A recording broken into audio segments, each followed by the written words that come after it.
All right, ladies and gentlemen, we are thus basically, thank you so much, Juncker. We have completed our welcoming addresses and the opening ceremony, and we are proceeding now immediately to the first plenary session of the day. And it is my great pleasure to invite the first speaker, online speaker of this plenary, Professor Bernd Blobel. I have to say that we are honored to have enjoyed also continuous collaboration, continuous friendship, I should say, with Professor Blobel.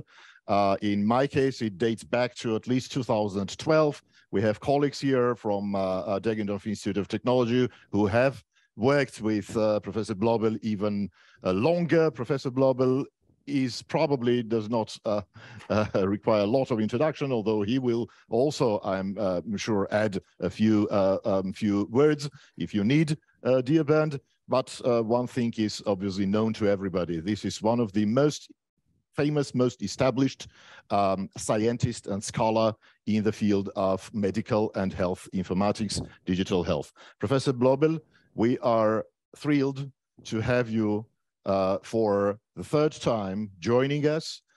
We are happy to have your continuous support, your valuable contribution to the success of this institution, of this study program, and I have to say, personally, because I've also enjoyed the course of Professor Blobel back about 10 years ago. Dear Ben, the floor is yours, please. Good morning, everybody. Thank you, Georgie, for the kind introduction. I'm really happy having seen so many known colleagues and friends from the past over so many years. And there are some key points addressed already. I'd like to go deeper in. The healthcare systems around the globe are undergoing very important transformations in organizational paradigms and methodological paradigms and in technological paradigms. But again, the healthcare systems are transformed, and therefore we have carefully to watch the process of advancing the healthcare system as a comprehensive approach. And therefore I'd like to talk about modeling, developing, and implementing transformed health ecosystems. First, I'd like to introduce the paradigm change from the organizational perspective. We have been starting with the empiric or phenomenological medicine approach, which has been provided in an organization-centered way by local services performed by regulated professionals. That means I had to visit the doctor's office and then I got the care I was looking for. The services provided have been domain-specific but general services. That means one solution fits all. What the doctor applied last week, in my case, but also in other cases, should also work this time. And so the target was the humanities-based medicine. Again, organizational, based on organization-centered local services, regulated professionals performing it. But this time, it was not just the experience of the actor from the past. We advanced the experience by using domain-specific, group-specific services outcome. That means databases about specific diseases, procedures, and outcome to reference and to improve our services. In other words, we specialize the service to disease specifically defined groups, reusing existing knowledge. The next level was not dealing with every person in the same way, but focusing on the person itself by person-centered medicine, provided by cross-organizational cooperation between local services, again performed by regulated professionals, combining multiple domains contributing to the specific disease with the individual in the center. In other words, we organize the cooperation for this person in the course of the disease. The next level was personalized medicine. Here, we organize the services in a distributed way, integrating local and remote services performed not just by regulated professionals, but also by non-regulated professionals, laymen, and also technical systems, providing multi-domain services through telemedicine, thereby considering the individual in the personal disposition of this specific case, but just as a person without deeply understanding what happens in detail. The next level is now the systems medicine or 5P medicine. I explain later on deeper. This is a distributed cross-domain service, also called smart healthcare, and fitting in the smart approaches of smart cities, smart manufacturing, etc. That means we integrate all the different actors in their real life, providing services by regulated and non-regulated professionals, laymen, but also the patient itself, including also technical systems. The services are cross-domain services supporting the patient in his personal daily conditions, thereby considering the individual in personal, but also in environmental, social, occupational, and behavioral context. And the outcome is then providing comprehensive, integrated care, integrated in our daily life, everywhere, anytime. And this with the individual under a comprehensive service, not forgetting social aspects, not forgetting ethical and humanistic aspects. All those things must be considered, supported by technology, not with the technology as the first step in the focus. Now let's have a look at the methodological paradigm change. The empiric approach was creating data which have then been stored in local data repositories based on data standards. At the next level of evidence-based medicine, we enhanced our observation with objective evaluation based on statistical justification of group-specific treatment outcome stored in disease-specific databases. And so sharing the different sources, we had to advance from data to information, understanding what the data mean. And then we created central data repositories based on information standards. If we turn to person-centered medicine, we have to manage cooperation between different actors and disciplines. And therefore, we have to advance our settings and services by process management and best medical practice guidelines. For that reason, we need agreed terminologies and best practice guidelines in a binding format, and storing this as cross-organizational business processes. For managing this, we have to advance to terminology standards to enable communication and cooperation between the different partners involved, and we need process standards. Now we turn to personalized medicine. That means not just observing things, but understanding the pathology of the disease. And this implies that we have to have clinical justified individual status descriptions and context representations. And in that context, we have to turn from data to knowledge representation and concept representation and knowledge management. For doing this, we have to advance beyond the other standards always needed to implement the solution to domain ontology standards. And of course, for 5P medicine, that means a comprehensive consideration of health status and accompanying the individual in his life. We have to scientifically justify the individual status based on multidisciplinary concepts in comprehensive context. And this is not just managing the knowledge of a specific domain, but we have to manage the knowledge space of all involved domains using multiple ontologies guided by top-level ontology standards. And of course, this requires also technology paradigm changes. For realizing ubiquitous care, we have to integrate wearable and implantable mobile technologies. We have also to use biotechnologies and nano and even molecular technologies to enable the connection of all the different disciplines, domains, and subsystems. For managing this information, we have to deploy big data and business analytics.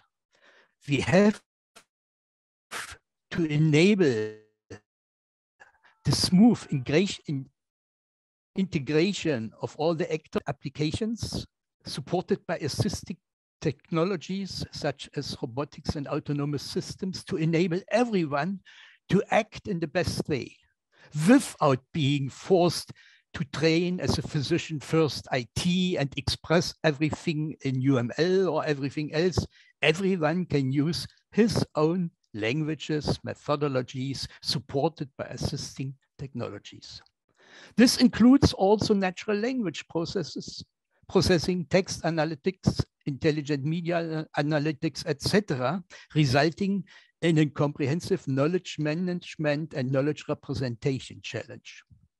And in that context, it's not sufficient just looking at algorithms, technical perspectives of artificial intelligence. No, we have to integrate artificial common general intelligence, the way of thinking and actors by the human persons. In that context, for accepting such an environment, we have also to watch other issues, such as fair information and ethical principles, providing security and privacy as well as governance to be accepted in that environment of all actors, including the patient involved. Advancing technologies implies also the cloud computing, cognitive computing, and social business solutions, virtual reality and augmented reality, edge computing, etc. Thereby, we have to put the healthcare system and not the technology is supporting and enabling this, and the patient in the center. This includes also patient-generated health data ecosystems and multiple dynamic policies, as I cannot foresee what the next step will be. And therefore, it must be possible to change the environment, the context, and everything, including also rights and permissions given by the patient in the context of privacy concerns. This requires web content management, digital experience management, advanced data management, etc. And of course, without tooling, we cannot integrate all the different actors. Again, they have to stay in their own environment, being able to fully cooperate, and therefore they must be supported properly. The ongoing health transformation towards 5P medicine, which stands for personalized, preventive, predictive, participative precision medicine, to provide optimal health services anywhere and anytime, requires a new approach to our health system architecture and all the different aspects I mentioned before.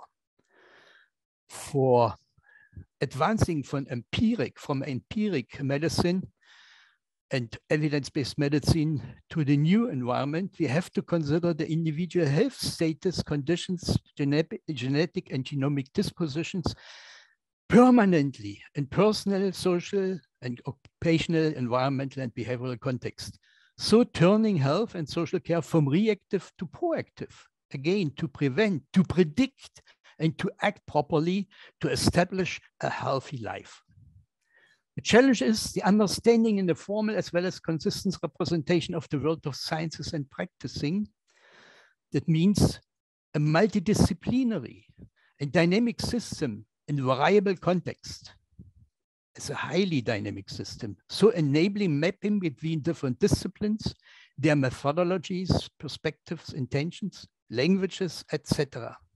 If we don't understand the components, functions, and relations of the real-world ecosystem, we cannot design a proper technical implementation of our solution. Therefore, for advancing our healthcare system towards comprehensive health, 5P medicine, and digital health, we have to consider the system of systems representation and architecture, the knowledge representation and knowledge management as a core challenge in our business. Then, of course, good modeling best practices, system views and viewpoints in developing the system, language problems, etc., to enable systems interoperability and integration. And the solution is a system-oriented, architecture-centric, ontology-based, policy-driven approach to transform health ecosystems with a lot of technical innovations. If we look at the current situation, we have data-focused and information-focused interoperability and integration, but it is impossible to represent highly complex, highly dynamic, multidisciplinary healthcare systems just by one domain's terminology or even by using just ICT ontologies, archetypes, UML data objects, HS7 RIM, whatever. We have to advance our approach to represent multi-domain concepts in a hierarchical set of ontologies. For representing advanced interoperability settings, the different representation must be linked to the real world object reference architecture to describe the universe in the concrete use case setting of the concrete business system. And then we are able to develop for this use case by use case, the specific solution, which is also dynamic. The mathematical language of universal type theory and its representation by the parameterized Berendt cube, deploying universal logic provides a proper solution of that challenge. Current approaches claiming to solve the problem, doing this on the basis of implicit knowledge or using ICT representation, addressing domain experts, exclude them because they cannot understand what they are talking about. And therefore, we need an abstract representation of the universe to provide an alternative everyone can integrate with. Following, I will start with a short intro in system theory and the aforementioned approach. Traditionally, we consider the system described by the input-output relationships. This is the black box approach, describes system-system interrelations. But we don't understand what happens inside the box. And therefore, we have to advance the black box to a white box approach, understanding the different elements of the system, their functions and relationships inside the system and with the environment or other systems to correctly describe the system in its environment. And as I said, we have to advance the set theory. We are usually deploying also in medicine and health, social care, etc., by the type theory, representing all the different elements mathematically by grouping them according to their characteristics and properties, and formally describing the relationships, not just saying this is one and this is another one and there's the third. No, describing this is that type of element doing this in that context and with those constraints and is interrelated with that and that and that way. And then we will come to a formal description of our system as a box, but as a white box with 3 dimensions. One is the architectural composition and decomposition. The other is the view on the system in the development process, which is not just the technical development process, but also the evolution, for instance, of biological systems, and the different perspectives of domain experts and actors involved, as they are always different. A social worker, a lawyer, a technology expert, or a medicine expert, or whatever, will always describe the same piece from different perspectives with different objectives, expressing perhaps the different things with the same data. So interoperability integration, just at data level, doesn't work anymore. And we have to learn, if we are just limited to data or information, we are just sharing the data and the meaning of the data, but we are not able to perform the right actions. And we are not able to collaborate. between different dimensions, different domains. And therefore, we have to advance from this, the challenge for the advanced eHealth system. If we talk about sharing knowledge, knowledge management and representation, we have to formalize the knowledge. We have to develop and formalize ontologies.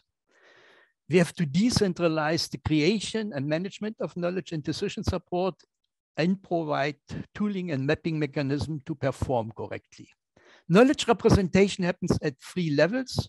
The first is the comprehensive view of the domain experts. You can compare it with the basic textbooks and handbooks of the different disciplines. This is the epistemological level. And this is, of course, specific from domain to domain.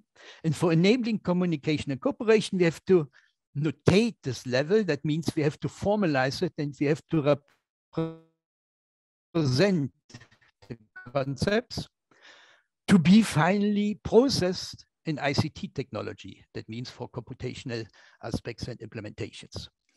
The model is always the representation of objects and properties. And of course, at each different viewpoints, we have again a new model with new representation styles we have to consider.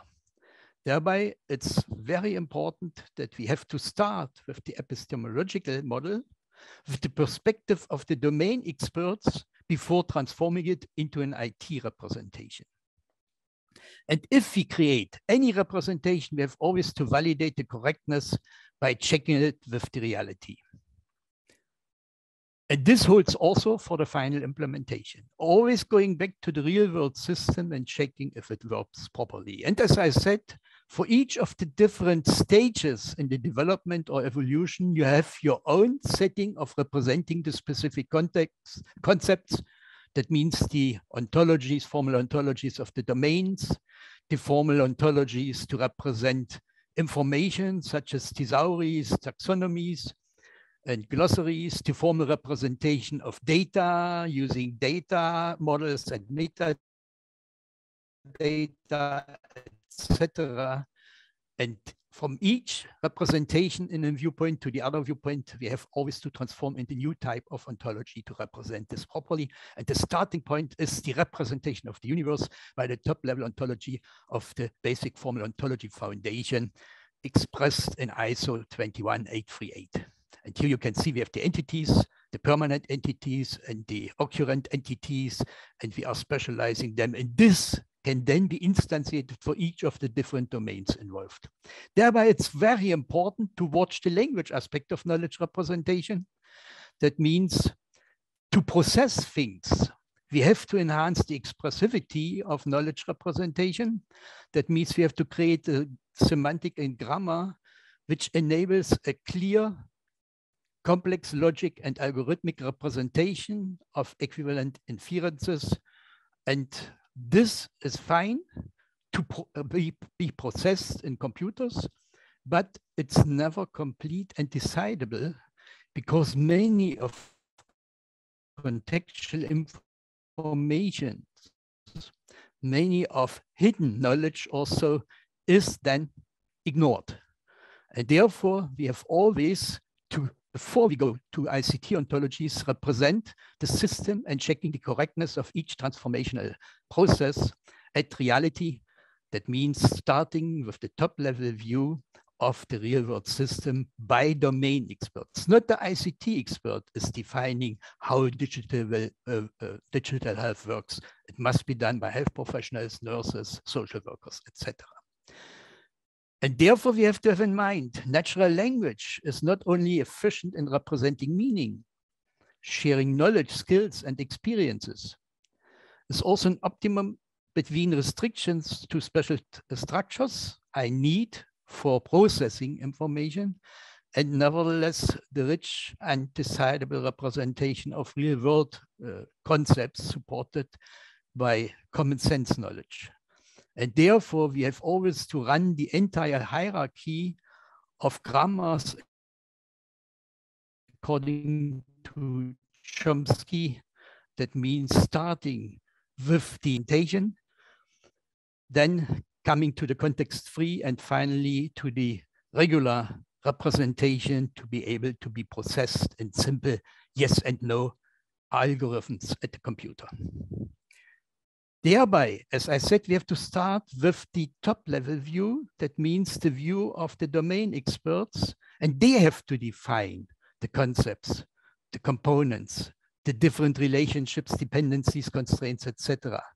And after capturing them, we can transform it into a representation in the IT world as the IT process, enterprise viewpoint, or the informational representation, or finally the implementable data representation.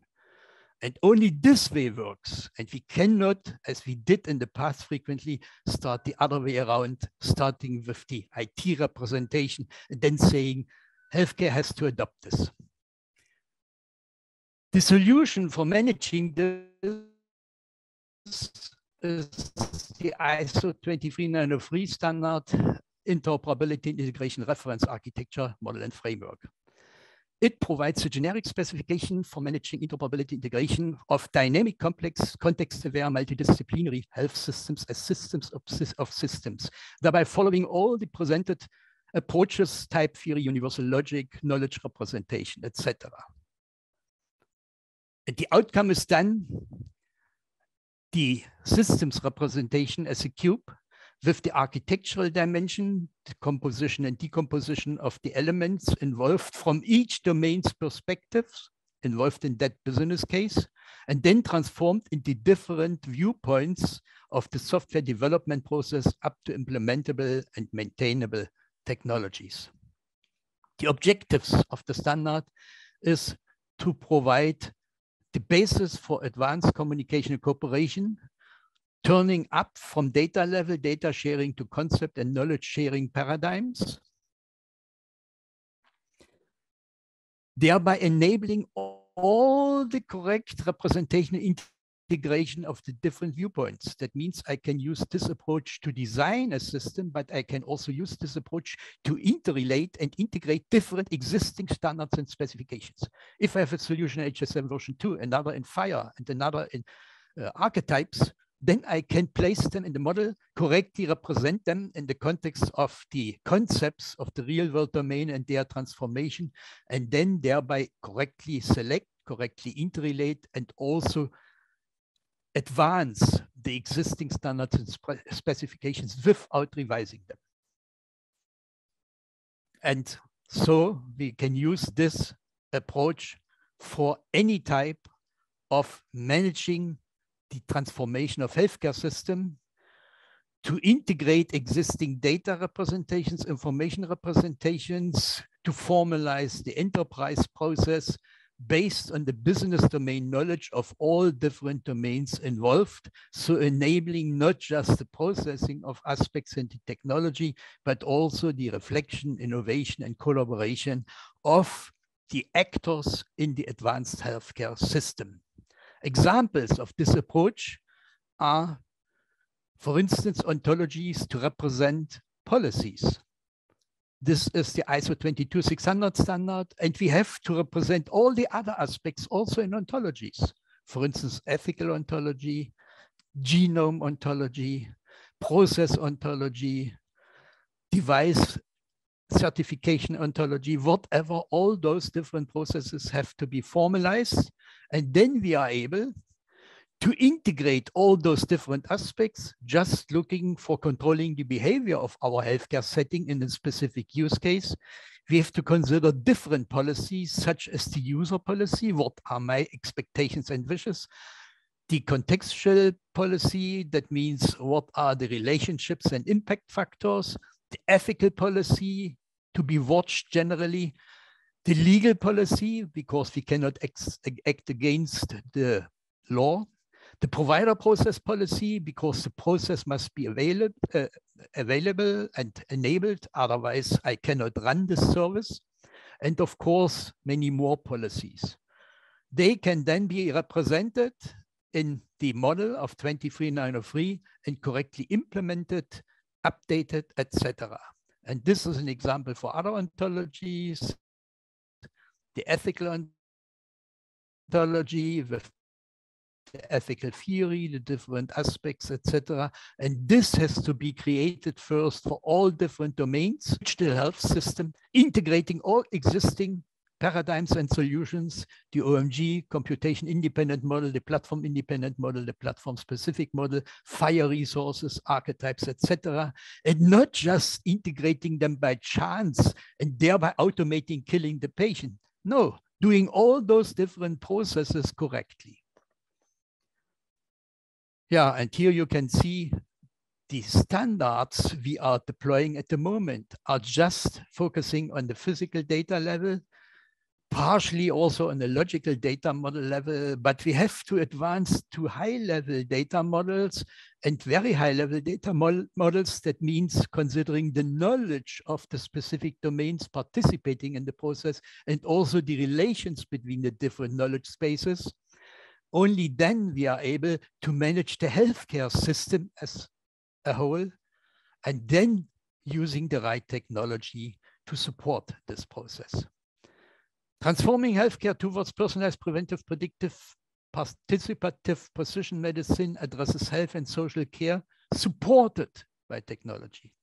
In this context, the deployment of edge computing, artificial intelligence, autonomous system is crucial beside all the other technological challenges such as miniaturization and mobility.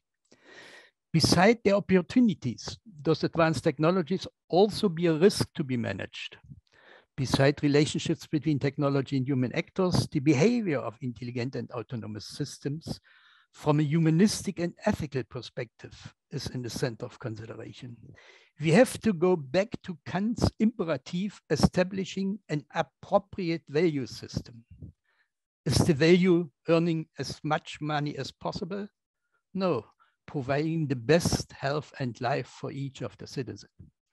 If we do not understand the 5P medicine ecosystem and the components, function, and relations, we cannot properly develop and formalize it, and we cannot therefore properly develop relations and solutions of that. And therefore, we have always to start with the integration and interoperability at the business systems level in the real world setting, and then we can derive the right implementation details.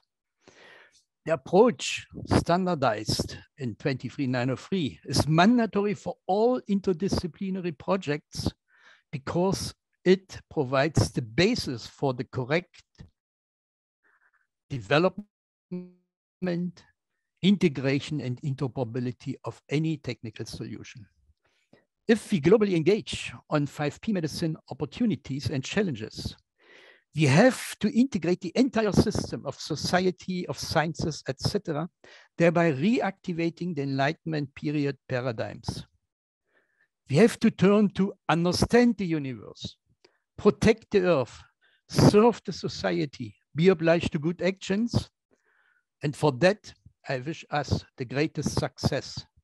Without those educational, social challenges, we will never come to a good end. Thank you so much for your attention.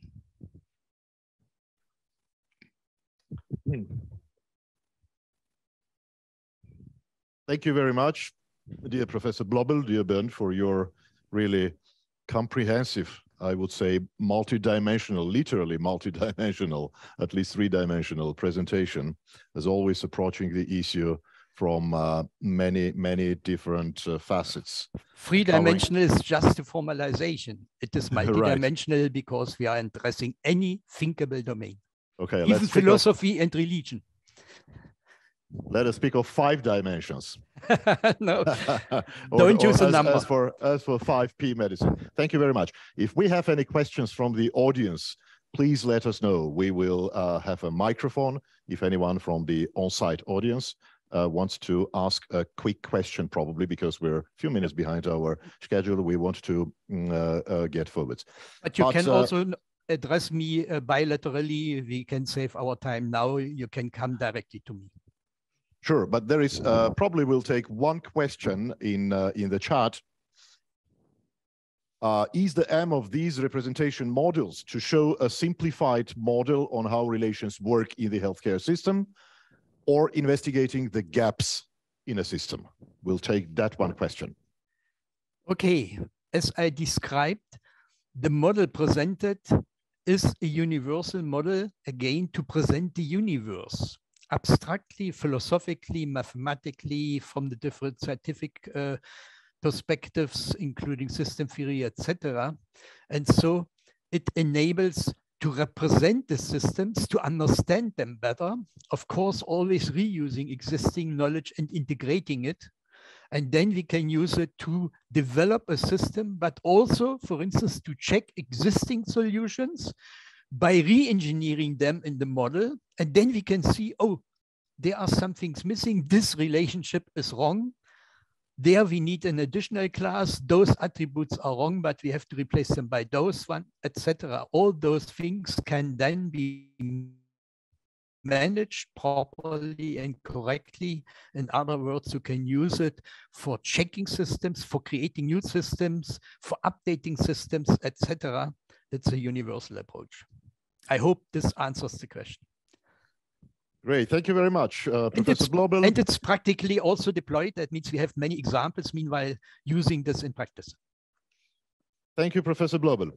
And we have to move forward to our next speaker, ladies and gentlemen. We have to inform you that we have a slight change on our morning plenary schedule, and this is done for the, for the reasons, or all the reasons of providing a smoother hybrid experience to you all. So we're going to have now our next online speaker. It's my great pleasure to invite a very established professional and scholar in digital health, Professor Sara Vamela Andersson from Sweden, who is Professor of Health and Welfare Technology at Mälardalens University. And please correct me, dear Sara, if I'm not pronouncing it in the most correct way. Thank you very much for joining us. Professor Andersson also had several appointments earlier. She began at Karolinska, famous Karolinska Institutet in Stockholm. She was instrumental in a number of public and social health care policies in Sweden. Professor Andersson, it's a great pleasure and honor to have you with us. Please take the floor.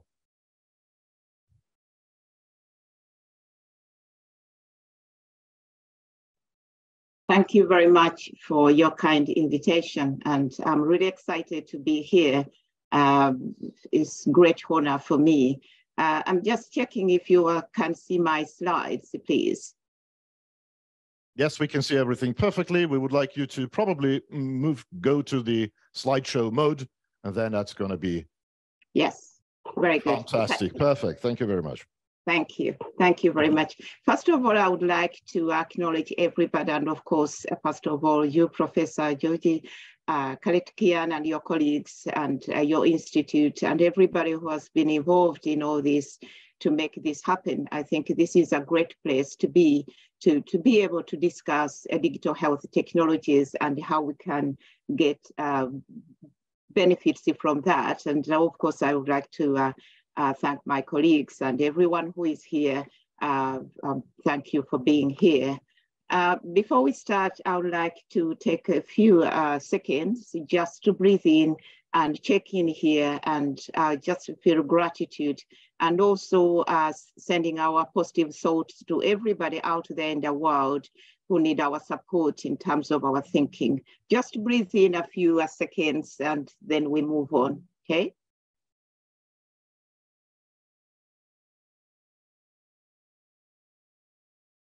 Great. Thank you so much for checking in here. So let's move forward. I was asked to talk about different aspects related to digital health technologies, but most of all, the current HTA reimbursement models from a usability perspective. And I think that's where I'll be putting most of my emphasis. And of course, address some of the few best practices that we have in Europe right now. And I will end with a few reflections. First, I would like just to introduce our research group at Rottal-Inn University. By the way, Professor George, you said it correctly, so that's what it is called. Rottal-Inn University is in the south mid Sweden, a beautiful place. And we have a research group called Previve, and our research actually focuses on policy, reimbursement, evidence value, and implementation and effectiveness of digital health technologies. And we also have webinar series, which happen every first Thursday in a month. 15 to 16 CET, and those are open to everyone to attend. So that's where we discuss some of the challenges we see in this area, but also new research agenda and research questions. So when we talk about digital health technologies, I just wanted to talk about the paradox that we live in today, and some of the speakers earlier today pointed on this. As we know, we live longer, and Europe in particular is going to be the oldest continent by just a few years from now. But what we do see is that we still have, even if we live longer, 10 to 30 years, where people live in ill health, which could be prevented. And also we see increasing interest of prevention and health promotion related to that. But we still have budgets in health systems, which are about 3% addressing prevention and the rest going to treatment of illnesses. And as you know, most of you, that 77% of the EU health spending is on the delivery of care. So it's the logistics. And we see that there is increasing investments in digital innovations, but they are not reaching everybody. But having said that, there is an exciting future with digital health technologies because we see that, as it's been pointed out by many of my colleagues today, that they are going to transform health systems. And I think Professor Deepak Karia was very particular on that. And this will help to reduce the increase in spending on care delivery and also improve population health and contribute to sustainable development. But what do we mean when we talk about digital health technologies? And of course, this has had history, and as you've heard that we've been talking about telehealth, mHealth, telemedicine, and all those things, ICTs, and actually those also being packaged within the digital health technologies. And now for our research, where we look at health and welfare technologies, these are technologies outside the clinical setting, that we see a further definition. It's not that it's not only maintaining and promoting health and well-being and quality of life for the end users, but also can increase to efficiency in the service delivery system of welfare, social and healthcare services, but also improving working conditions of the staff in health systems. So moving forward, this is a picture which I took in summer in Sweden, a beautiful green area. I don't know what you can see, but let me just highlight it here. So as I was walking here, I saw this gentleman who was sitting in a wheelchair, enjoying the sun and the nature. And I could not stop thinking about what digital health technologies can deliver to people, to be able to go out there, enjoy the nature, but feeling safe that if you need to contact a healthcare professional, just press the button and then they will know what is happening. They would be able also to see where you are. So I was just thinking what the future is going to bring to us in terms of digital health technologies. And if we use them well, and if they are paid well to reach everyone, what can really digital health technologies do for the humanity? And I think that's a fascinating question that we will be continuing to discuss today. But also the market is interesting. So what it does show that here, that the market for digital health technologies is increasing.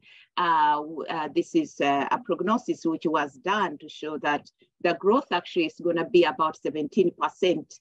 Relating to $430 billion in just a few years from now. And most of it is around the technologies that can be used outside the clinical setting to help people live a better life, but also to reduce healthcare costs. So the future is really exciting, both from the usability perspective, but also the market. So this is actually a graph which I got from this wonderful report, which was done by the WHO, addressing monitoring and evaluating digital health interventions. And we had a colleague from the WHO talking about what can do for the public health.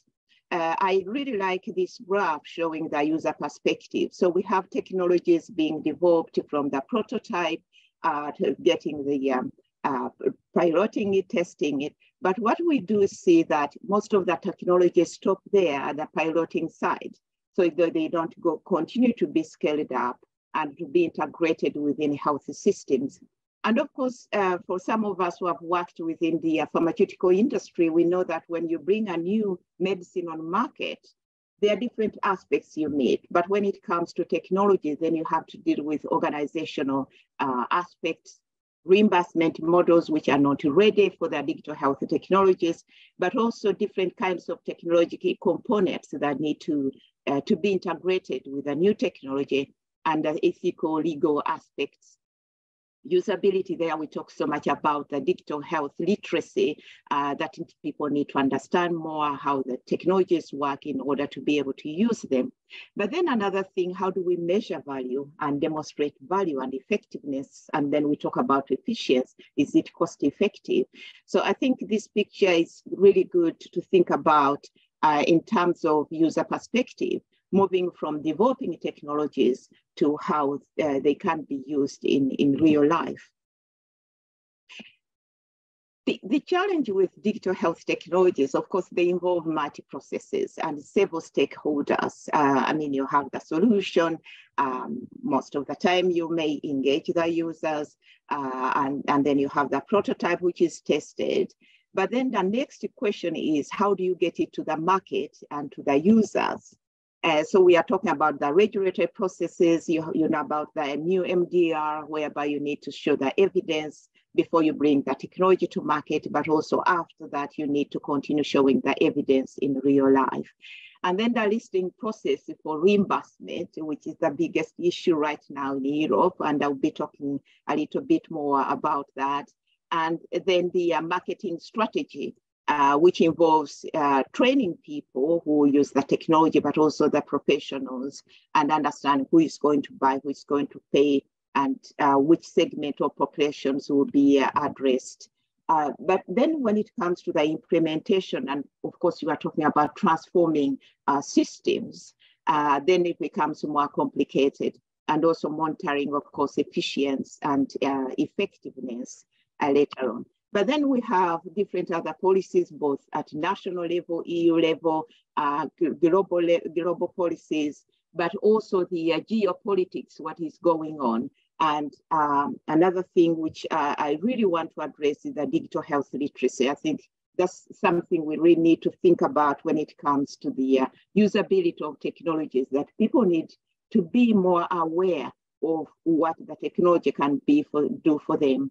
But not only that, actually the digital health literacy is at different levels, at the micro levels I've been talking about, but also meso level and macro level, that also decision makers need to understand more about the technologies and what improvements they can do in health. So when it comes to the payers, they need to understand the evidence, right? And of course, the digital health technology solution can be of different kinds, you know, communication, diagnosis, treatment, monitoring, or prediction and management of care.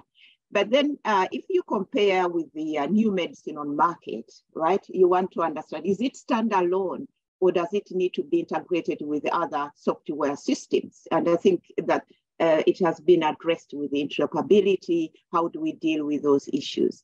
But then the next question is, what is the comparator? I think that is usually the challenge. It's been discussed within the pharmaceutical industry when you bring the new medicine on market. So what are you comparing it with in order to address effectiveness?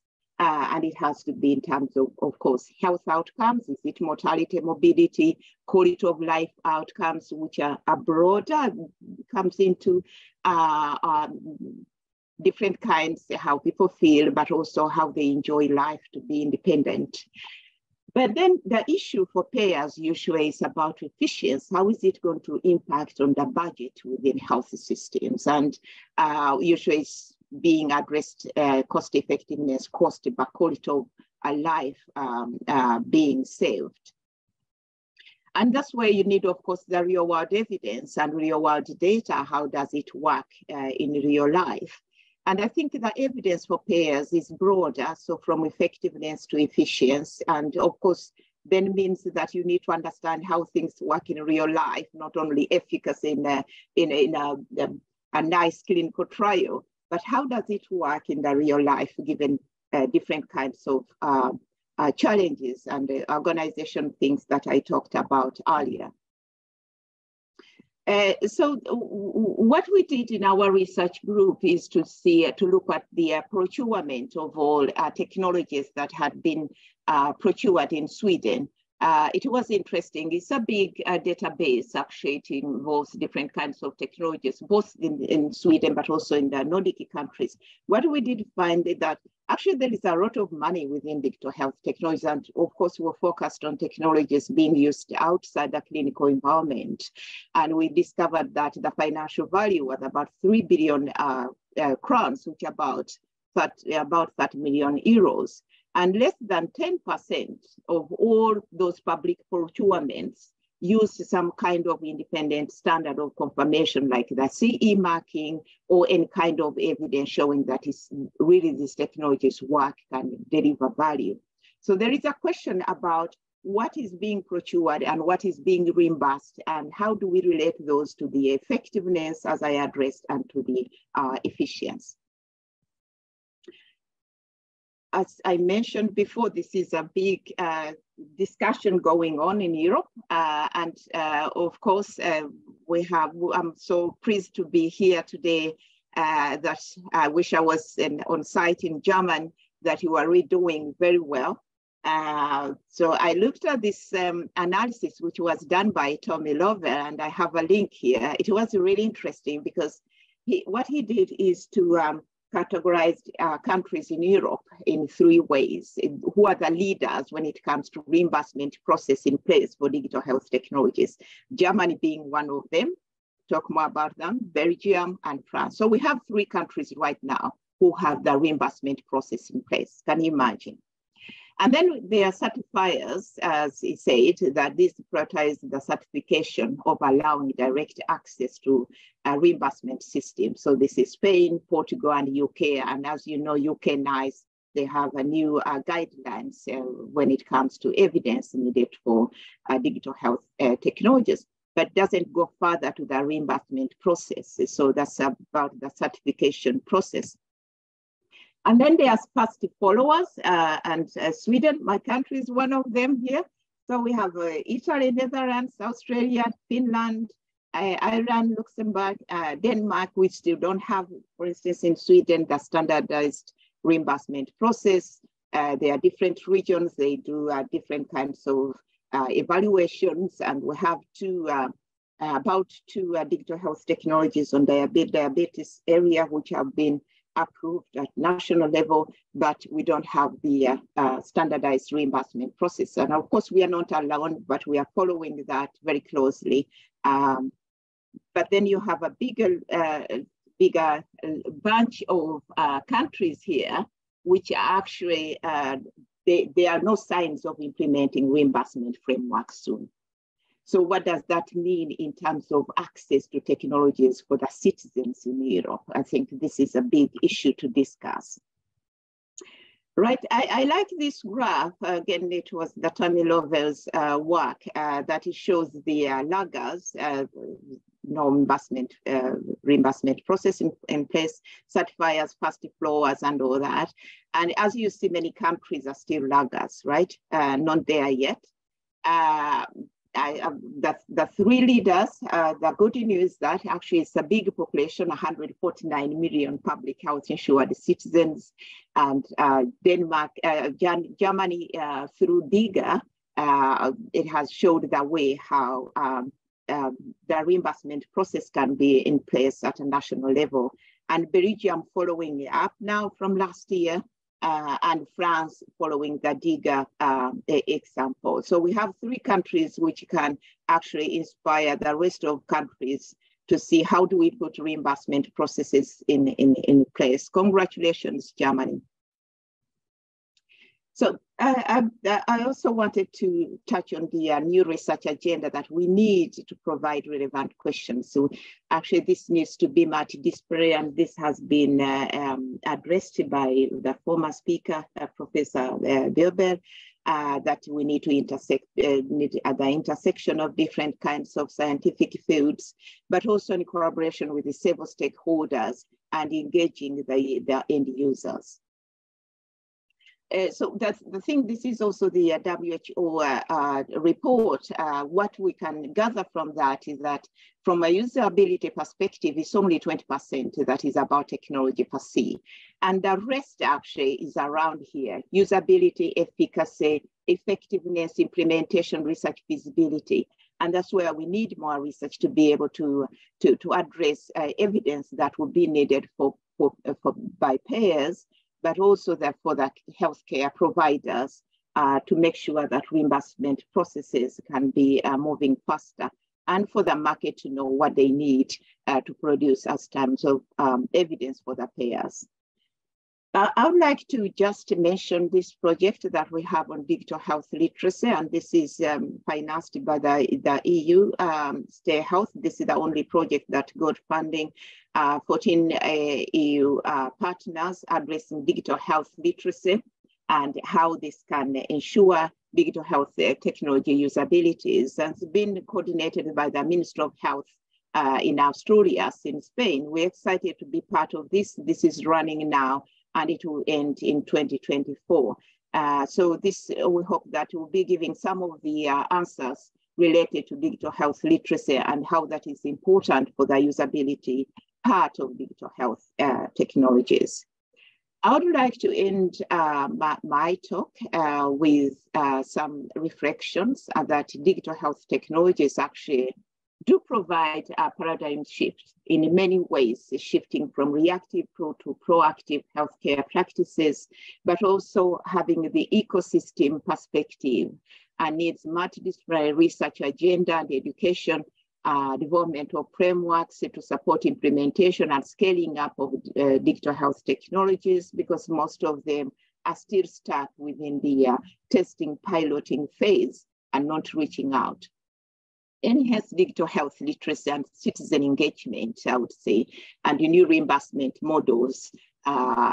Many updates need to be done in terms of regulations and policies, and of course, new business models, how the market being developers feeding into the market, but also towards the user perspective. So I would like to thank you so much, and I would like to say that let me just highlight the Digital Health Forum. So much is happening, as Professor Deepak Karla was talking about. It's about transforming systems. This is now in Africa.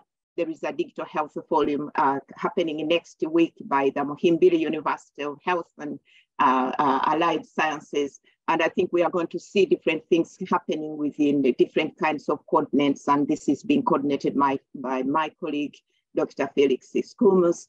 And also we are now planning a new course to address the evidence that is needed to make sure that we get digital health technologies into use. And this is in collaboration with the several institutions. So thank you very much for allowing me to share these thoughts, and I'm looking forward to the rest of the day. Thank you.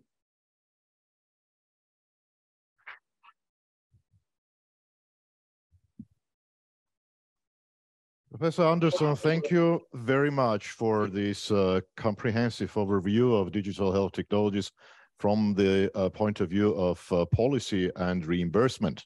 And thank you for mentioning that indeed Germany apparently was the very first country to have approved, to have passed the legislation on prescribable and reimbursable apps, the so-called DVG, Digitale Versorgungsgesetz, with the DiGA fast track.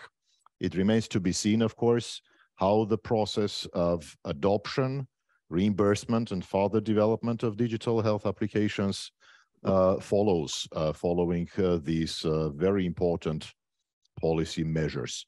I would like to invite questions from the audience. Do we have questions from the audience? Please let us know if there are any. We have one comment, I guess, from Anna Kielburg. I think FIN CCHTA should be mentioned in the list as well, not directly related to reimbursement, but to HTA, to health technology assessment. Thank you, Dr. Kielburg, for that.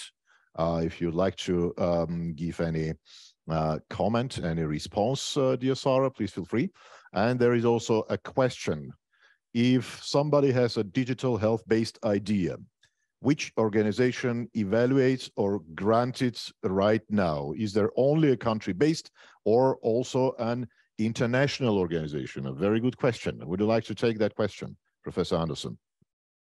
Thank you. These are great questions. And for the finish, thank you for addressing that. I would say that there are so many initiatives going on. And in the Nordic countries, in Sweden, we also have that.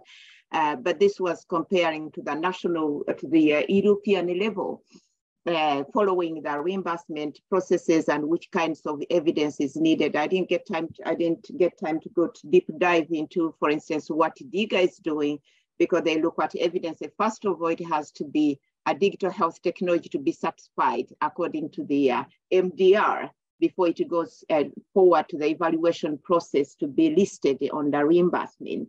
And we haven't seen that yet in other countries. There are other initiatives, of course, as you are mentioning, that Finnish. We have one in Sweden, but it's not at that structured level, because the developers and the technology suppliers, they don't know exactly what to do. As one asked you, what do we do now? Because the process is not so open that way, that these are steps you need to do to be able to come to the market. So we are not there yet. And DIGA is giving a good example. And of course, there are challenges we are going to learn through that process, which will be interesting. I've seen a couple of publications coming out on the DIGA experiences, and I think there is so much to learn from that. Yeah, thank you so much. There is one more question, even though we're a few minutes behind the schedule, but I really can't keep taking it. Why is there a resistance from so many countries for reimbursement? Speaking of reimbursement for digital health interventions, what do you think, Dr. Andersson, Professor Andersson? Do you think there is a resistance to begin with? And if there is, then why there is such resistance? That would be a great question to answer. Well, a great question. And I would say that this is actually a mind shift from how things have been working. And that's why digital health literacy is important at all levels, at micro, meso, macro level, and global level. I think this is a huge change. And of course, human beings, we don't want to change. So there is some kind of resistance always when there is a transformation. But I think some of the surveys that have been done, they are showing very positive positive perspectives about digitalization and the transformation it can do.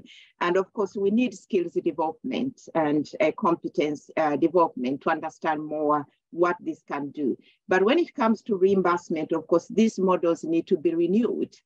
So some work needs to be done. As I mentioned, DIGA is giving a good example, and I hope that we can learn from that to see how those reimbursement models can be in place for each country, and for those marketing technologies to understand what is needed, and also for the decision makers to know what they should be expecting from the technology developers.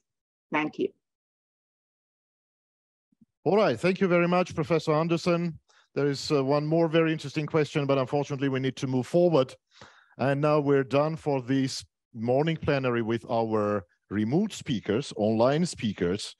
And it is my great pleasure to turn now to our on-site speakers, to excellent world top experts, visionaries who joined us today on site. And the first of our on-site speaker is Professor Rajendra Pratap Gupta. A few of you probably would need a special introduction of Professor Gupta. He's been pioneer, visionary, one of the earliest adopters in the field. He's been active in the United Nations organization, with the World Health Organization, with HIMSS, with ISFTH, with basically almost everywhere. Rajendra, I'm sure you are a role model for many of our students. You're a role model, obviously, for us, your colleagues and friends. We're super honored and privileged to have you with us today. Thank you for coming all the way from New Delhi to Phakihin to support our event. And Professor Gupta is also, by the way, not to forget to mention, the author of the best-selling textbook, the Digital Health, truly transformational, that we always recommend all our students of digital health. Rajendra, it is a great pleasure. A round of applause to Professor Gupta.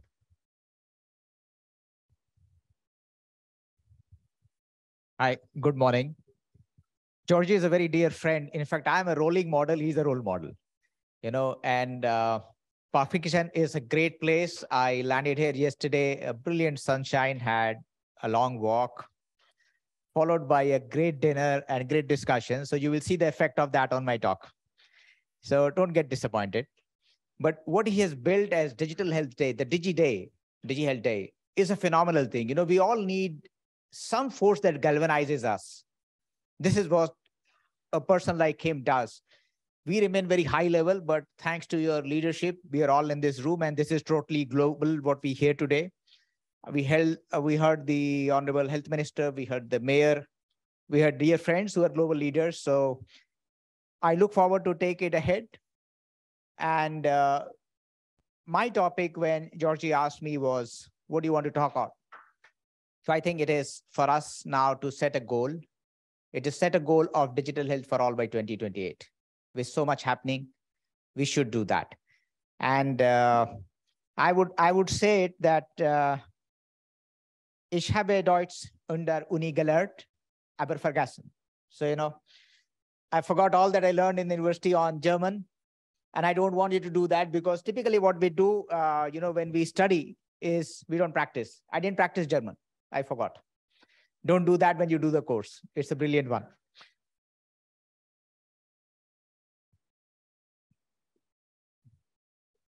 Okay, I hope it works. So firstly, all of us have passed through a rough patch in COVID. And I think if most of us would have experienced, our friends, our families, it's the doctors who probably let us pass through this trying time. We are still not out of it, but we are by and large safe now. So I always, when I talk, one of the things is that I would always pay respects to doctors who saved us. But besides that, to technologists, I bet you they wouldn't have done it without them. So a big round of applause for technologists as well, who made sure that doctors had the requisite technologies to deliver us care where they couldn't meet us or when we couldn't meet them. And digital health is not about gadgets. Take it off your mind, when you think that digital health is about gadgets, it's actually not. It's about a mindset. It's about a mindset of the evolving needs and the demands of the customers, the populations. It's going to change. And I would make a point here. I was just before I flew to Munich, I was finalizing my report that I'll release end of the month in Ethiopia in the Internet Governance Forum meeting of the United Nations. And I was writing that what we have seen over the years, whether it is 3G, 4G, 5G, and all the things, we have still not scratched the surface of digital health. We are still talking about it. We have a long way to go. So if you think we have achieved the heights of digital health, absolutely not. We are just scratching the surface. There's a lot it can do. This takes me to the point where we all think digital health is new and it is post-COVID. We are terribly wrong. I would request you to look at what Kaiser Permanente did. Decade back, their digital consultations overtook face-to-face consultations, which means that we were already, ahead in doing it. But I know some of you will think it's a developed country, it's a big corporation, they can afford to do that. So let's move to the next one. Go back to India, which is, as of now, a third world country in terms of some parameters. I would say look at two health systems there, predominantly in ophthalmology, the Arvind Eye Care system, and look at these numbers. Outpatient visits to virtual consulted vision centers is 720,000.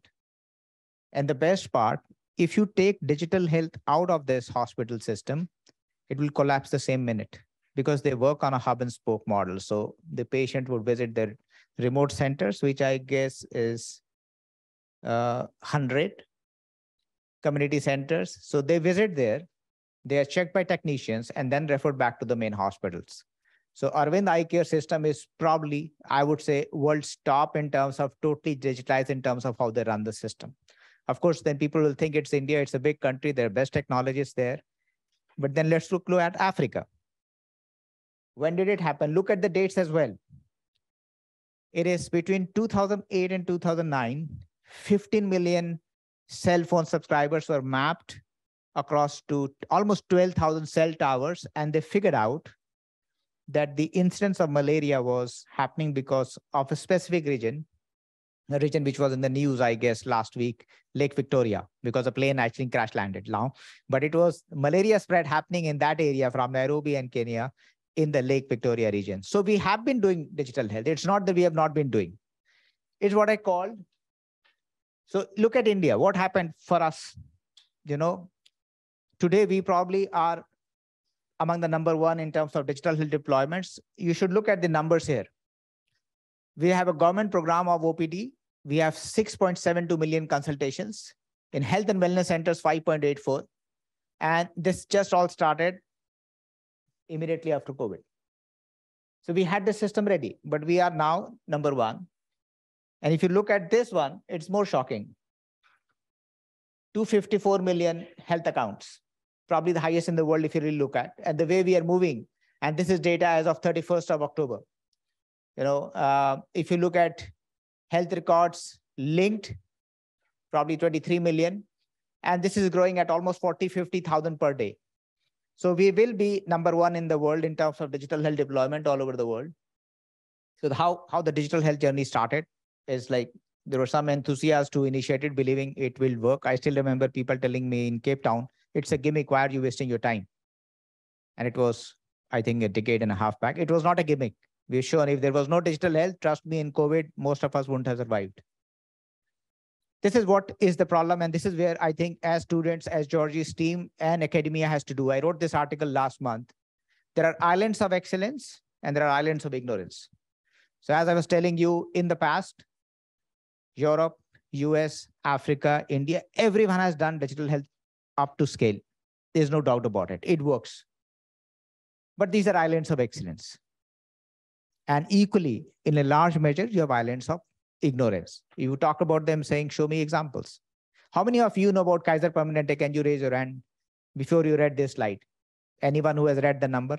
1, 2, 3, 4, 5. So this is what I call is even our knowledge is not updated. Forget deployment. So if you look at these numbers, it works. So I would assume and conclude, this is what I've written in my book with a lot of evidence. The book, those who have read it, is around almost 600 pages. The conventional ways of treating a patient are over. There are enough studies to say the millennials, at least when they walk to a doctor now, they will ask, do you use mobile apps? Do you use email, WhatsApp? We say, no, we'll come again. We'll go to someone else. So that's how it is. And this is what is the pledge I'm going to talk about that I worked on. I will talk to you in detail. But I have met Tedros, in September and discussed with him that it's time for us to set a goal for digital health for all. I also met my old friend, whom you see is the chairman of the WHO board, the WHO Foundation, and the CEO of WHO Foundation. He was also the health minister of Switzerland. And we are moving towards saying, can we set a goal, digital health for all? And the reason for us to do that. It was unveiled by my union minister in the Prime Minister's office just less than 2 weeks back. We were holding a global digital health summit with people from 35 countries. And we released this pledge of digital health for all by 2028. I'm going to spend a few minutes on this, and this is going to be interactive. Those who give me inputs, ideas, comments, I assure you I have few copies of the original pledge. I'll give it to you signed. And why did we set this? Why did we work on this? For those who are in health, for those who believe that, we should have health for all, in 1978 at Alma-Ata, people promised health for all by 2000. It was a commitment given that we should have health for all by 2000. We are in 2022, it's still a distant dream. It's not going to happen. Another 20 years, no. But then when we complete 50 years of Alma-Ata, in 2028. The date was 12 September 1978 when they did. It will be in September 2028. We complete 50 years of Alma Ata. What will we tell the world? We didn't do health for all. We can't do digital health for all. At least digital health for all we can do. And so this is where the pledge is. It's first a global. If you really look at the wording, it's global. The solutions have to be meeting the local needs. There are enough of evidence. I think my previous speaker spoke about the evidence. Evidence is there. It works. We need to recognize the importance of, and this is where academia has important role. Professor Georgie, your institute, other institutes. We need to recognize the importance and removing inequities and providing primary care, ensuring opportunity of care irrespective of geography. We said health for all, irrespective of the ability to pay. We should say irrespective of the ability where you stay. Digital health should be available to all. And the research is there that shows 80% of the people, the problems are primary and they can be addressed by OTC-based medication. So we need to move to that and recognize that. Second is demonstrate political commitment. We heard the Honorable Health Minister of the state. We heard the mayor. So the political commitment should be backed by strategy. If you do not have a strategy, there is no commitment. Let's accept it. So there has to be a district, a regional, and a national digital health strategy. If they have not worked on it, we should make sure that in whichever country we live, whichever region we live, whichever district we live, we should move that by March of 2023. We should actually have a framework or a strategy in place. Otherwise, it's a plain speak. And assured digital capacity building for all. Like these are the courses. There have to be more courses to ensure there is capacity building. If there's no capacity building, there's no digital health. Then we have digital health system oriented towards population health. We cannot be focused on sick people only. If we cannot assure health and well-being, it's not digital health. Create a multi-stakeholder, multi-sectorial coalition for implementation digital health for all. So this is what we are doing through our health parliament, trying to get all stakeholders together to say, how can we get this going? ISFTH, European Connected Health Alliance, the Global Health Connected Partnership, all are aligned to what we are saying as a pledge. Then commit to make digital health for all for 8 billion people by 2028. That's the least target we should have. No one should say, I didn't have health for, at least I should have digital health solutions. Allocate financial resources. This is very critical. If we say we will have digital health and don't commit to financial resources, it won't work. After a lot of discussions and research, we probably thought 3% would be a right portion of the healthcare budget. I think we were listening to the earlier speaker who said majority of the money goes in healthcare delivery. If as a portion of that, we allocate at least 3%. So when you move out of this campus after doing your course, you would know that, hey, look, there is enough money people are spending. I need to make sure that it's implemented right. Without money, it will still remain a plain speak, which has been the problem for ages, I guess. Then we have document. This is one of the biggest challenges I saw when we were drafting the digital health guidelines for WHO. As a member of the committee, we worked for 3 years. For most of the places, we had no or low evidence. Now, the biggest challenge is people do digital health, they don't, document evidence. So we need to focus on documenting evidence. Now, this is very important. When you make a digital health system, it should not be oriented towards the providers. It should not be oriented towards accounting. It should be patient-centric, interoperable, secure, clinically, and environmentally safe. If you do not make it environmentally safe, there's no point of making a digital health, because one of the things that you will get when we release IGF is responsible internet usage. Everything you do today, send an email or a WhatsApp or an SMS as a digital footprint. It impacts the environment. If the digital health systems are not environmentally safe, they're not doing much good. Then take action and review time-bound goals is very critical. Whatever we commit to, we should do. So I have 1 slide or 2 slides, which is not going to take more than 30 seconds, but I'll stop here to get your views. I want to spend more time to understand if you have inputs on how to get this going, how we can work, how can we make it happen. I'd like to hear your views on this.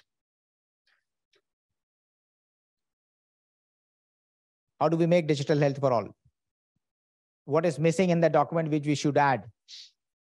What is something that we should relook at as one of the recommendations? Anyone online or offline here? Yes, if anyone has ideas, please feel free. Yep. Can I have the? Okay, I'm gonna. I probably give you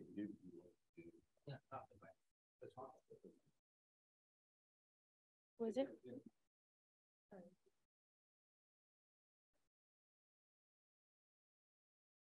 I think on a basic level, we should spread awareness between people, because if people are not aware of it, how will they be they will take the benefits of it.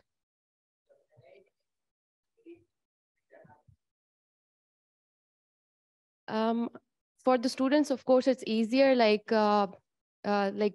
conducting different kind of introductory sessions and advertisements as well.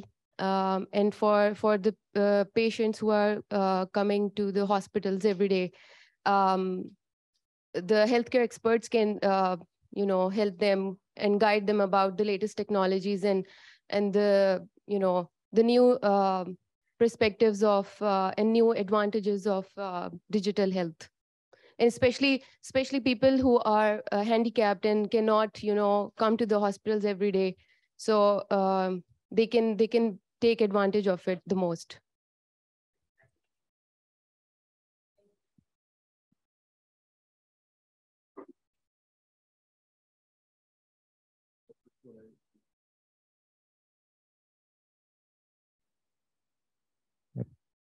Okay.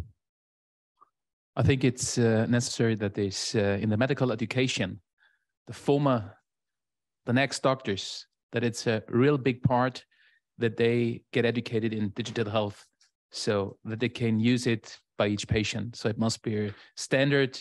They have a big chapter in their medical education.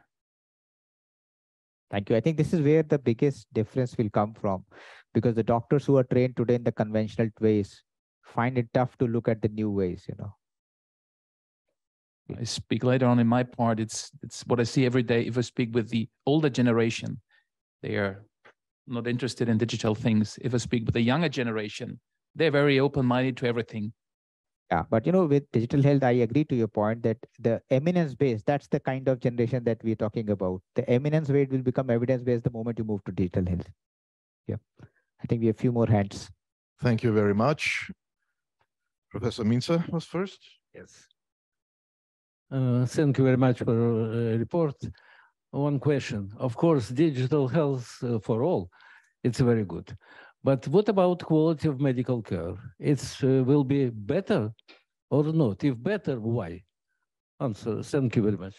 Yeah, so see, one of the things I focus the talk on digital health for all, but the evidence is mounting and is available that says that as care becomes digitalized, it becomes transparent, it becomes outcome driven, and you can measure it.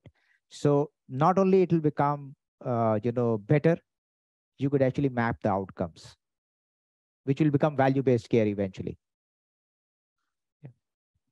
As a non-health specialist, but a communication specialist, if I talk about a digital health for all initiative, excuse me, I'm missing aspects of individual culture. I'm missing aspects of human patients and their fear or attitudes, values towards digital health. I'm looking at doctors from different cultures and their accessibility, both poverty, not poverty, education to health.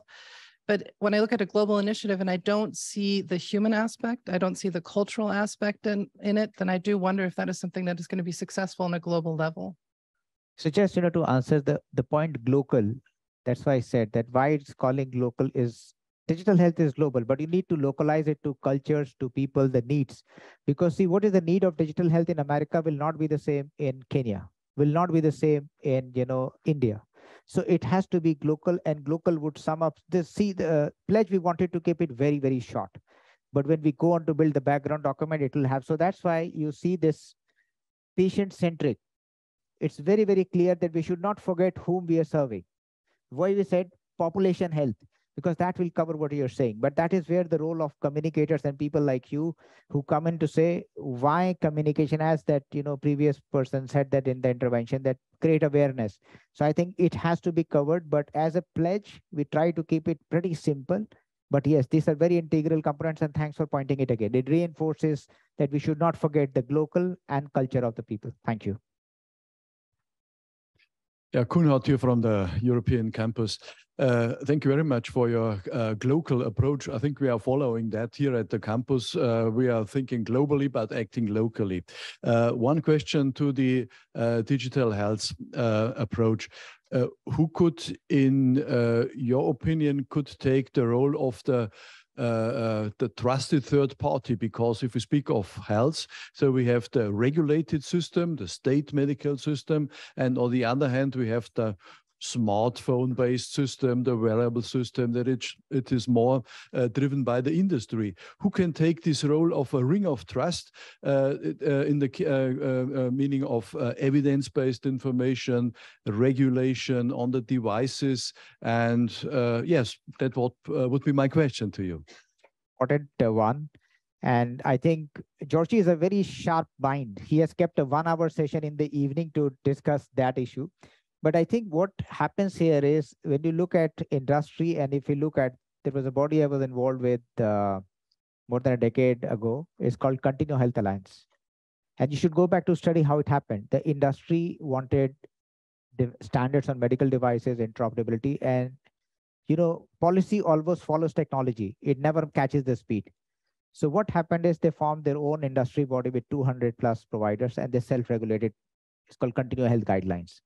But here what we feel will happen is that if we come out and review time-bound goals and progress in public domain, I think we should look at more public participation. And then, when you have technology rating providers and outcomes, the quality is ensured.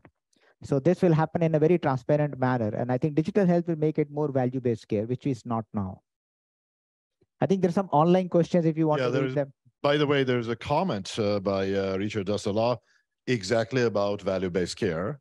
And I would like to probably read it. Value-based care is by essence driven by small care team, thus implying what Professor Rajendra says, the inclusiveness comes by design of the team. Very true.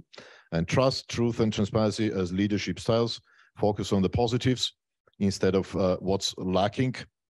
Okay, good comment. And then there is another one from Sarah.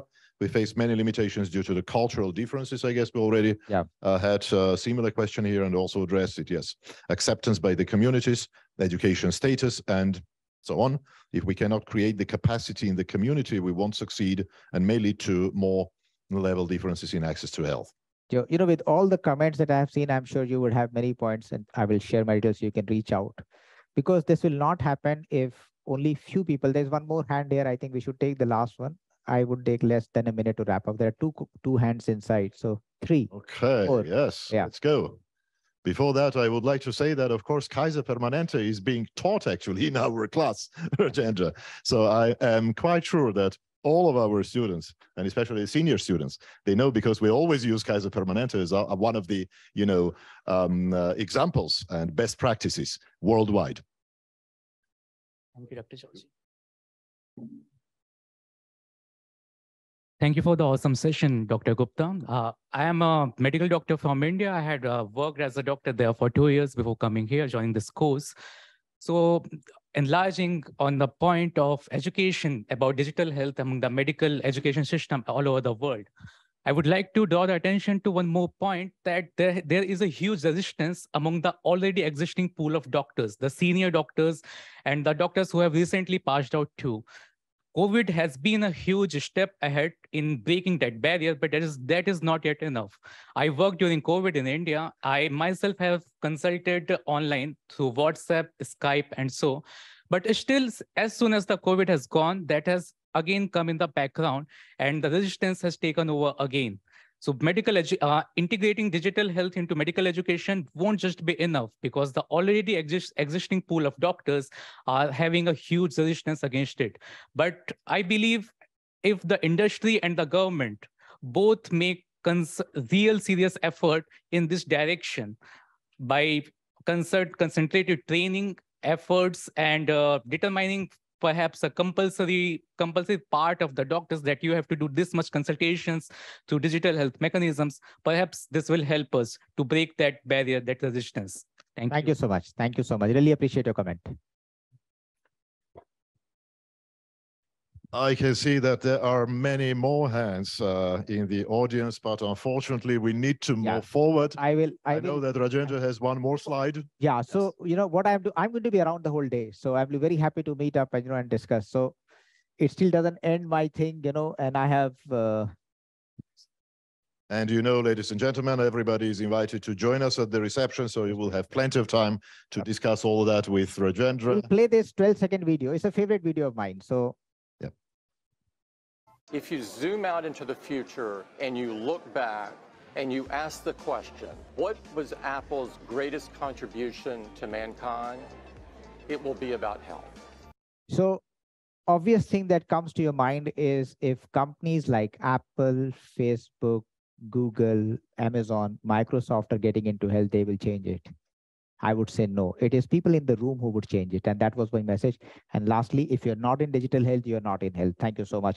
And what I'm doing is we have set up this Global Digital Health Professionals Council. There is a link. It is free for everyone to join. Together as a community, we can make it happen. As that colleague said, it's a multi-stakeholder coalition.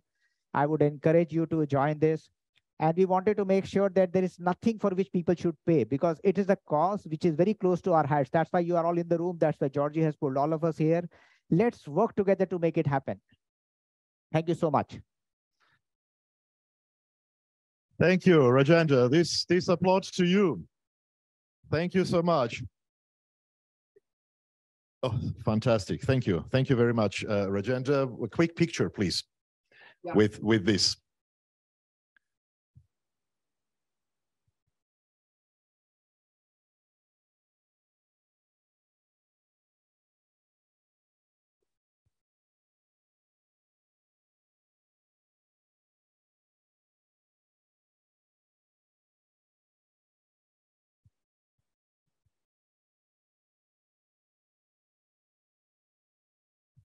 Thank you, Rajendra, not just for your talk. Thank you for your vision, and thank you for your efforts in moving digital health forwards. I have to say that on behalf of also, I believe, all our students, that we are your supporters. We're supporters of these initiatives. We're happy to join you. And I'm really hopeful, and I'm sure that together we can build a community that will be addressing digital health in the best possible way, because there is no future. Rajendra says there is no health without digital health. I'm saying, and I claim, and all my students know that, there is no future of humankind without digital health. Thank you very much, Rajendra.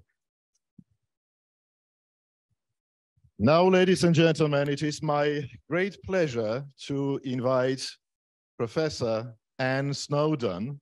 Professor Snowdon is an established researcher and one of the leaders of the society that is known as one of the global forces behind the development of digital health, and that is, of course, the Health Information and Management Systems Society, HIMSS, of which, as we already mentioned, European campus of Deggendorf Institute of Technology is a proud partner and a member. Professor Snowdon has been instrumental in many research activities, has conducted wonderful research, specifically and most especially on supply chain in healthcare, on how digital health transforms the health practices. And she is, of course, also the chief scientific officer at HIMSS. Thank you so much, Professor Snowdon, for accepting our invitation. We're absolutely honored, privileged.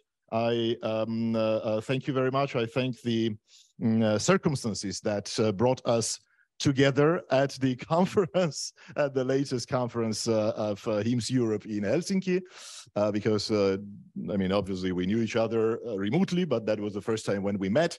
And thank you for accepting our invitation, coming all the way from Canada, from Ontario to Fakhichen to support our meeting. Thank you so much. The floor is yours.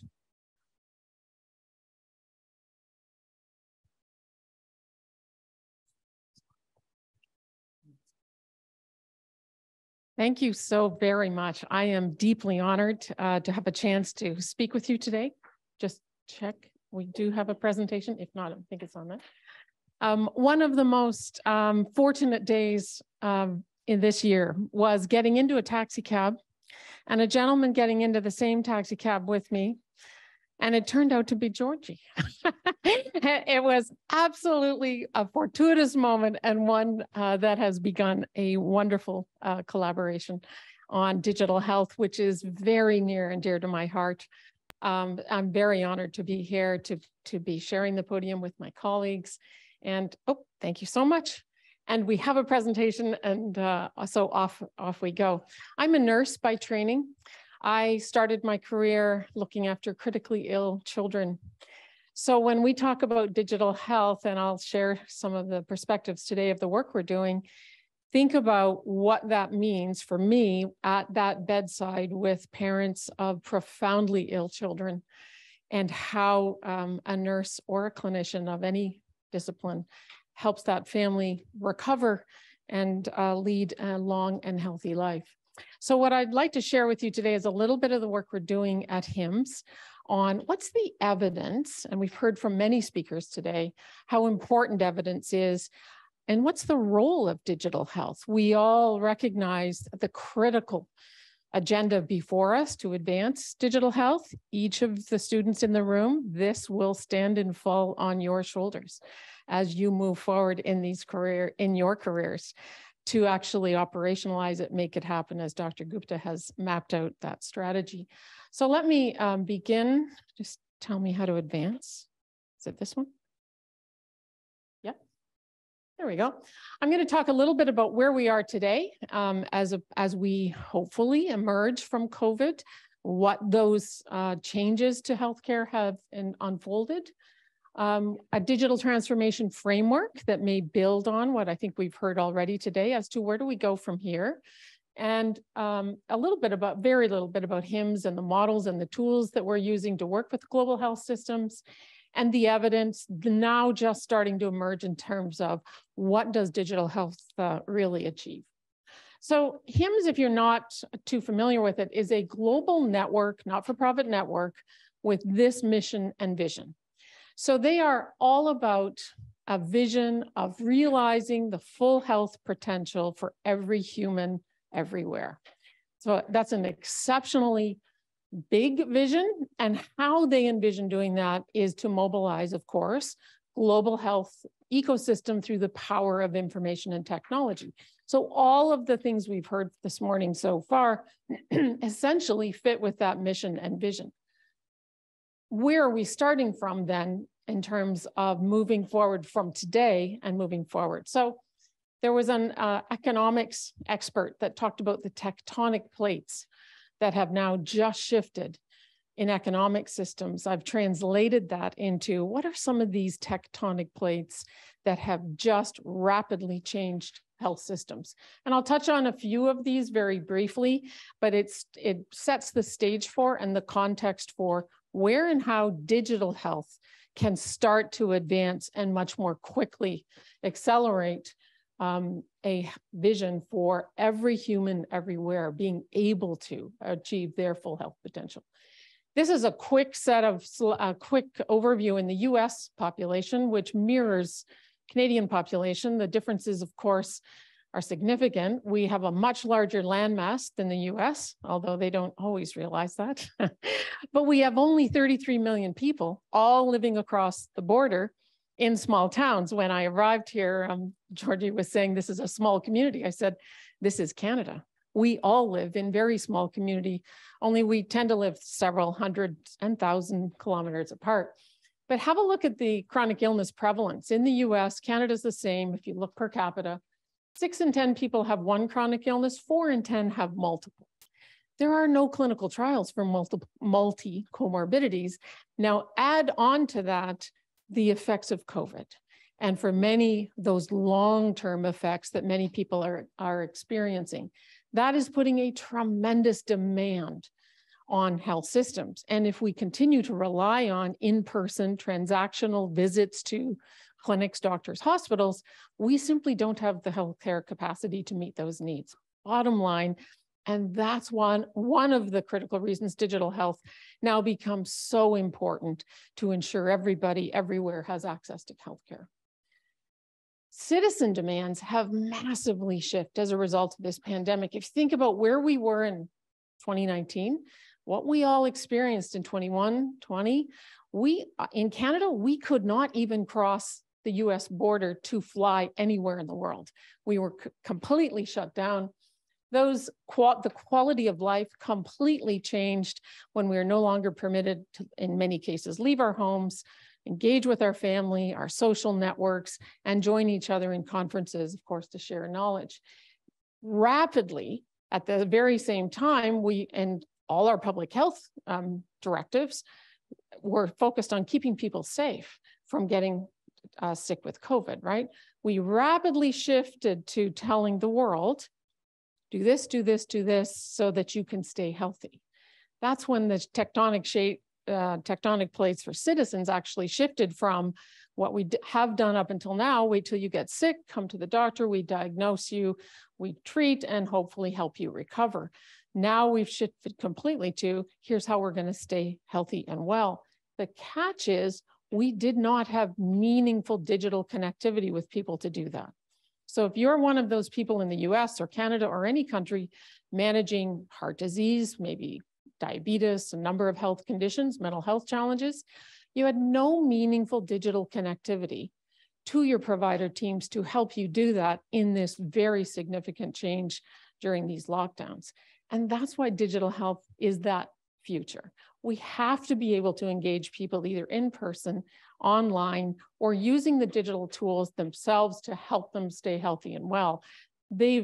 Consumers have now experienced having to manage their health and wellness without access to the care they normally would have.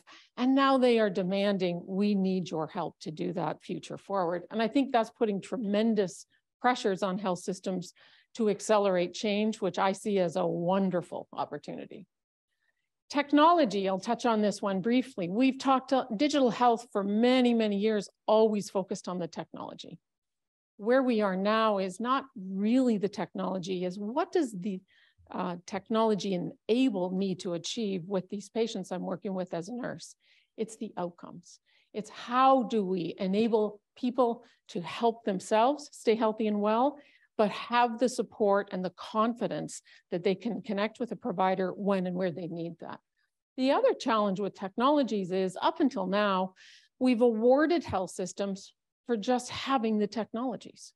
So when you look at the Newsweek World's Best Smart Hospitals, and you look at the questions they ask and the data they collect, it's essentially, do you have cloud computing? Do you have this technology, et cetera, et cetera? It doesn't say, have you been able to help people stay healthy and well, or to improve their health, or to achieve their personal health goals within the very unique life circumstances they live in?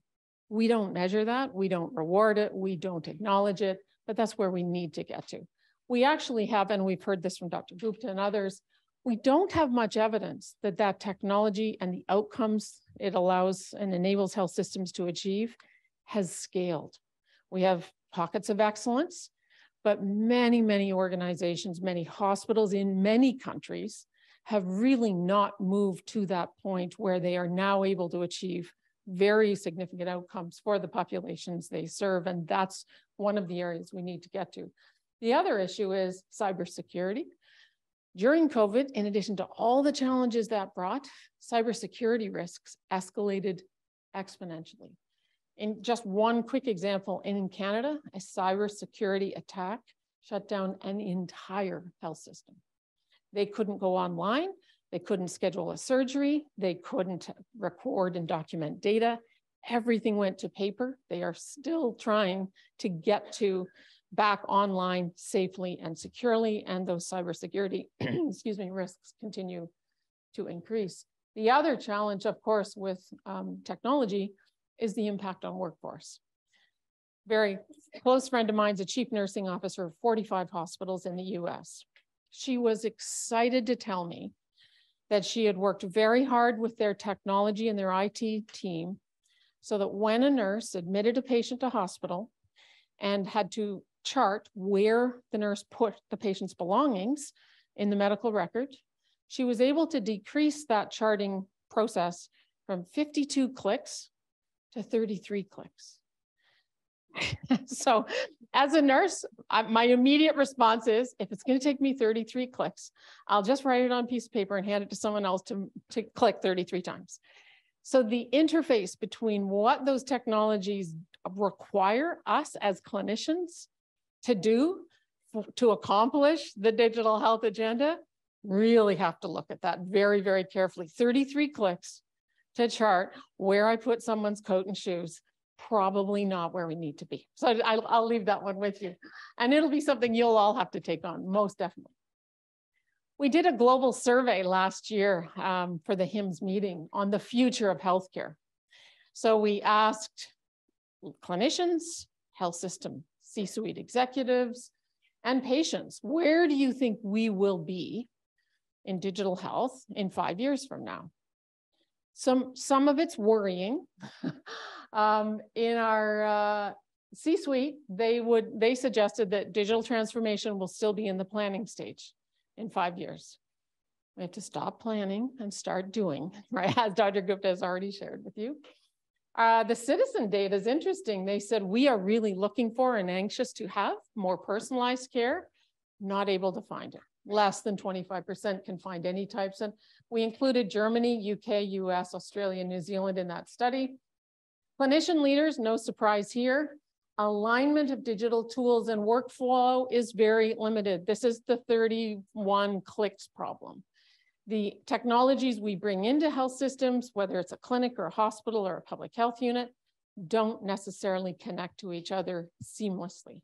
So we need to move from where we are today, lots of technologies that make it hard for me to look after this patient, towards a much more digitally intelligent environment. Walk into that room, that patient's data, all the data I need is right in front of me automatically. So that data now helps me help that patient make the decisions with me for them to proceed to be a much towards their health goals. So how do we go from where we are today to where we need to get to in the future? At HIMSS, we do three things. We start with measuring where are we today? What are the digital assets and strengths we have? Then look at what gaps there are, understand how can we overcome those gaps, and to do so, create a strategic roadmap, one that measures progress, has key milestones, and creates tremendous transparency around what outcomes are we achieving. It's not just for clinicians, it's the clinicians, the C-suite executive, the policymakers, the financial reimbursement models, most centrally, patients. If we are not aligned and focused on what patients want to achieve, then quite frankly, I don't think it matters what technologies and what people are doing. It must be where patients want to be and what health outcomes are meaningful to them. And our role is simply to help them achieve those goals. And the third thing is learning from each other. I have not found a health system globally that isn't facing the exact same challenges every other health system is. I have struggled to find learning opportunities. So system to system learning. If Kaiser Permanente's figured out how to deliver 65,000 telehealth visits per day, then how do we scale that, translate it into the country and cultural context of the populations we're serving in every other country? How do we learn the lessons learned that they've already figured out, the failures, the challenges, and the mechanisms to overcome it?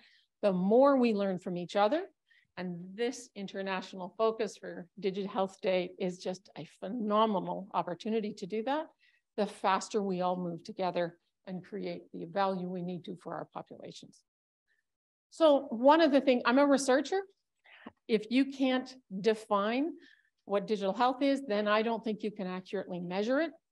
So at HIMSS in 2019, actually, just before the pandemic, we spent about a year profiling and examining every digital health model, framework, and definition. On average, there's about 50 of them out there in the publications. They're all different. We concept analyzed across all of them, what are the key dimensions and features of digital health that every model says is important. Because if all of those people have identified those key themes, then it must be relevant and it must be evidence-based. So on the basis of that, this is the definition of digital health for HIMSS. It connects and empowers people and populations to manage health and wellness, supported by provider teams working within flexible, integrated, and interoperable and digitally enabled care environments. Notice in that definition, it doesn't talk about disease management.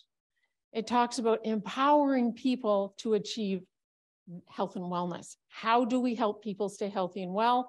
If we can't get towards that direction, I don't think we'll have the capacity in our health systems to be able to care for the multiple and growing numbers of illnesses people are experiencing.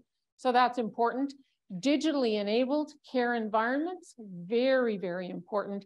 Are we digitally enabling clinicians in any environment, online, digital, or in a clinic? I'm not sure, but we have lots of work to do in that. So here's here's what that definition is really getting at in terms of the key dimensions across all those models and frameworks of digital health. At the foundation, and we've heard a lot about this today, critical importance of the governance in the workforce. Data stewardship, privacy, security, workforce integrity, giving our workforce the tools, competencies, the confidence that their work environment can support the best possible care delivery to every patient. It's foundational. If we don't have those governance frameworks, and we've heard that also today already, then honestly, the rest of the digital health strategy just won't advance. Interoperability is democratizing data. Every patient everywhere, every clinician everywhere now has access to that data. And that seamless flow. Remember, I mentioned digitally intelligent environments. I don't want to click 52 times to find the labs, the medications, the history, what brought that patient in today. It just has to come forward to me easily and quickly as a clinician. But that's not enough. We need to transform data into knowledge and insights. And that takes analytics. So that's where your artificial intelligence, machine learning, many other analytics tools come into place. And that's only when we do that will we now start to see outcomes. What are we achieving for whom? And probably most importantly, what are we not achieving for our patient population? And that's the question of equity. When you create and build this foundation of governance, democratization of data, analytics that help every person everywhere understand where I am today, where I want to get to, and how I can get there, that's when we are meaningfully connecting our patients to our clinicians, and that's when we drive, and healthcare becomes a meaningful part of digital societies. I've often said to my students, most business sectors in the world are using 5G. Healthcare, we're sort of at the dial-up stage. We just haven't gotten as far as most other sectors, and there's where we need to. So let me just see if that will. Now, perfect, whoops. So we have actually a tool that we use to help anybody, anywhere, measure your digital capacity. How well are you doing on those 4 dimensions? Governance and workforce, interoperability, predictive analytics, person-enabled health. And if you know where your strengths are, you build on your strengths and you much more quickly accelerate progress. And that's one of the ways we're helping systems do that. So what's the evidence that digital health actually matters? You would be surprised at how limited the evidence really is out there. But we have, HIMSS, of course, has the opportunity. We measure digital maturity all over the world. MRAM is a maturity model we've been measuring for about 15 years. So what we've done then is I've taken all of that MRAM data, comes from 56 different countries, over 67,000 healthcare facilities, looked at their digital maturity, and then mapped it to outcomes that are publicly available. And of course, we're reliant on publicly available outcomes data. I'm not sure if you've experienced the challenges of getting data from health systems, but it's pretty hard. And then when you get that data, you've got to translate it and understand how do they measure lengths of stay. I'm here to tell you, I haven't found anybody that's measuring anything the same way across countries, and that's another issue. But we looked at United States Medicare, Medicaid data, the Australian Institute of Health and Welfare data, and the Canadian Institute of Health and Welfare data, because they're publicly available, and now map it to what are those digitally mature organizations achieving, and how do they compare to organizations that are not digitally matured? So the first thing is, and this is based on the Australia data, digitally enabled and digitally mature hospitals are much more statistically significantly have lower lengths of stay. That means they can admit their patients, deliver care, get them home. We have not yet, but we hope to, is cost that lower lengths of stay, but you can see the level, see the levels of significance here: chronic obstructive pulmonary disease, length of stay, heart failure, kidney, urinary tract infections, just a few of those, all significantly faster at helping those patients recover and get out of hospital. Safer patient care outcomes, and I'm in the midst of analyzing a lot of safety data, but this is encouraging as well. The rates of postoperative acute kidney injury requiring dialysis, oh, sorry, much lower, apologies. I've got two things going, I'm not that coordinated. Much improved, it's statistically significantly better. Postoperative respiratory failure rate of serious complications, statistically better in hospitals with higher levels of digital maturity. Digital work environments, guess what? They are more productive when you have digitally enabled care settings clinicians are working in. And the indicator that we've looked at in terms of both Canada and the US is bed turnover rates, how quickly a patient can get admitted, cared for, and transitioned home. Statistically significantly better when digital maturity is higher. Patient experience, this is probably one of the most compelling findings. Patients report their experiences, and this is standardized data in the US. So they report it: care transitions, communication about their medicines, discharge, nurse communication, doctor communication, even cleanliness of the organization, significantly stronger in digitally mature organizations. What we haven't done in this analysis yet is get underneath that. How does digital infrastructure maturity improve nurse communication, doctor communication? My guess is, because if I have all the data I need at my fingertips, I'm going to have a much more data-informed discussion with patients and data-driven decision-making. We haven't got to that point in the analysis yet, but we will. Recommendations, overall experiences, staff responsiveness, all significantly better in digitally mature organizations. So building the evidence for what digital transformation actually achieves is where we at HIMSS are working towards to inform where and how does it improve these outcomes. We're using the quintuple aim, which now has equity front and center for the first time, which is very important. Understanding who is achieving great outcomes and understanding what population segments are achieving very poor outcomes allows our clinician teams to pivot and shift care delivery to the unique needs of those populations. In Canada, Indigenous populations have among the worst outcomes in our country. How it needs to change and be much more culturally relevant to those people is what would allow us to much better understand if we had that digital infrastructure to help us identify those outcomes. So we're looking to map improved patient outcomes, experience, costs of care, provider experience. This is one of the ones where it has the least amount of data globally available, but one that's probably one of the most critical. So beyond tomorrow, I like this quote from Don Berwick. He wrote this right at the beginning of the pandemic. Fate will not create the new normal, but our choices will. What are those choices? How quickly can we learn? And how can we learn quickly from each other and focus on empowering very, very person-centric care? What's the value of standards? Well, it's measurement. Understanding across organizations and systems, what progress are we making and what outcomes are we achieving? We've got to get to more digitally intelligent work environments, more automation, more intuitive flow of data, and data-driven decision makings to advance and much better accelerate equity in our health systems will become exceptionally important that only digital health transformation can really achieve. So let me close with that. And again, Georgie, thank you so much for the opportunity to share that with you.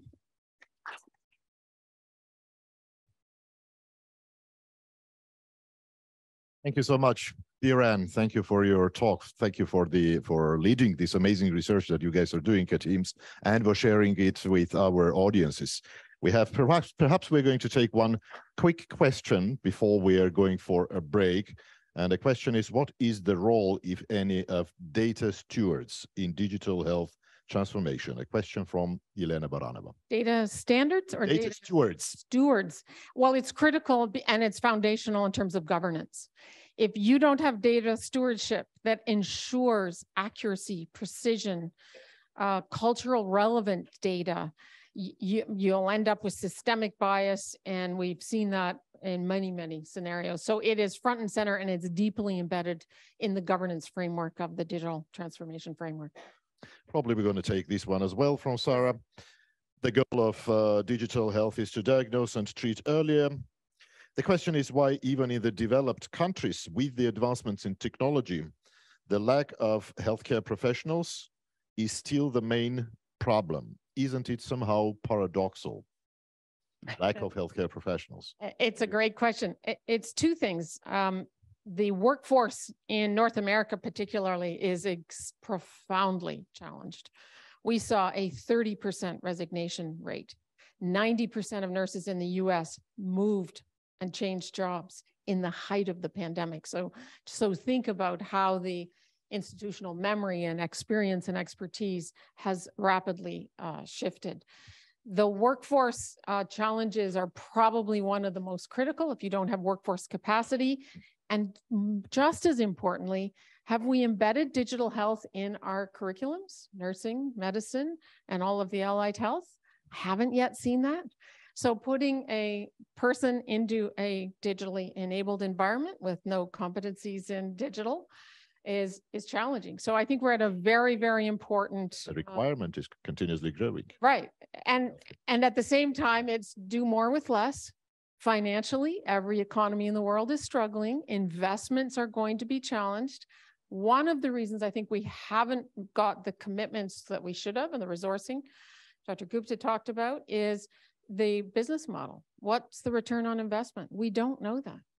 We know the outcomes are strong and could be better, but we've got to really create that evidence to understand what is it achieving for whom and how can we demonstrate the evidence of value.